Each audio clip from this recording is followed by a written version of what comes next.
Getting unregistered guns off the street. That's the goal of legislation reintroduced in Madison. Thanks for joining us at 10. I'm Mark McPherson. And I'm Maria Lazignoli. Now, this bill aims to address the issue of untraceable firearms, also known as ghost guns, that are not marked with a serial number. Let's bring in NBC 15's Cameron Kelly. Now, Cameron, these ghost guns are often made at home. They're purchased without background checks. That's right, Mark and Maria. 5 years ago, Senator Dianne Hessel-Ben, along with other Democratic senators, introduced this bill, hoping to gain support from both sides of the aisle. Today, Senator Hessel-Ben and Representative Alex Jones addressed the issue. I sat down with Senator Hessel-Ben, and she says the impact of ghost guns can change a community forever. She's working alongside the Middleton police chief on this bill. Her goal is to prevent senseless injuries and deaths in the state of Wisconsin.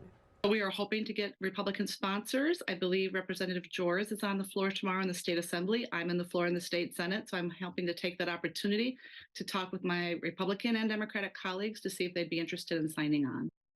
And I also reached out to Middleton's police chief and 2 Republican senators for comment, and I have not heard back. Live in the studio, Cameron Kelly, NBC 15 News.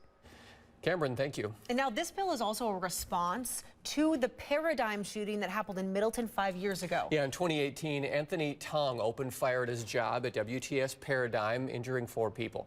Tong was able to legally assemble the weapon's parts and create a ghost gun, even though he was prevented from buying one.